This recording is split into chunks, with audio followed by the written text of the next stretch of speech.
তোমরা আল্লাহকে কিভাবে অস্বীকার করবে? অথচ তোমরা প্রথম দিকে ছিলে মৃত। তিনি তোমাদের জীবন দিয়েছেন, পুনরায় তিনি তোমাদের মৃত্যু দেবেন। অতঃপর সর্বশেষে তিনি আবার তোমাদের জীবন দান করবেন, এবং এভাবেই তোমাদের একদিন তাঁর কাছে ফিরে যেতে হবে।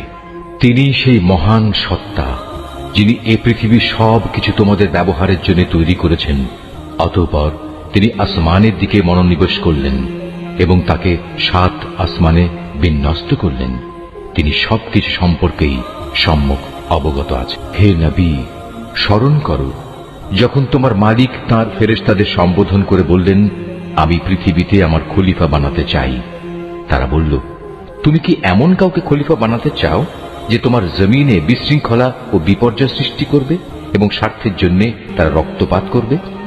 আমরাই তো তোমার প্রশংসা সহকারে তোমার তাসবিহ পড়ছি এবং প্রতিনিয়ত তোমার পবিত্রতা বর্ণনা করছি। আল্লাহ তাআলা বললেন, আমি যা জানি তোমরা তা জানো না।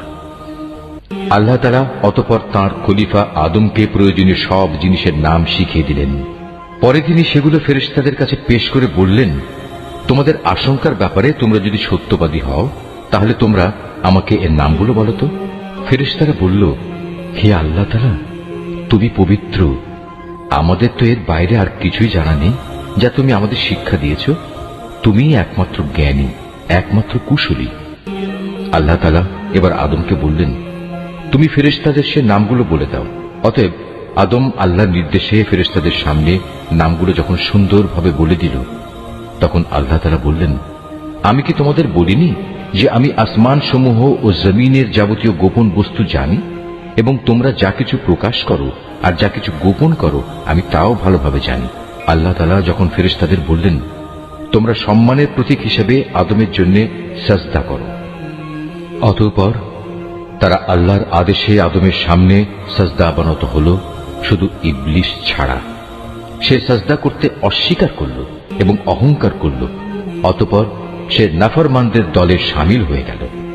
আমি বললাম, হে আদম, তুমি এবং তোমার স্ত্রী পরম সুখে এই বেহেশতে বসবাস করতে থাকো, এবং এর নিয়ামত থেকে যা তোমাদের মন চায় তাই তোমরা স্বাচ্ছন্দ্যের সাথে আহার করো।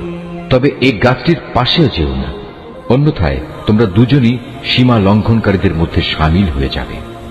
কিন্তু শয়তান শেষ পর্যন্ত সেখান থেকে তাদের উভয়ের পদস্খলন ঘটাল। তারা উভয়ে বেহেশতের যেখানে ছিল সেখান থেকে সে তাদের বের করেই ছাড়ল। আর আমি তাদের বললাম, তোমরা একজন আরেকজনের দুশমন হিসেবে এখান থেকে নেমে পড়ো।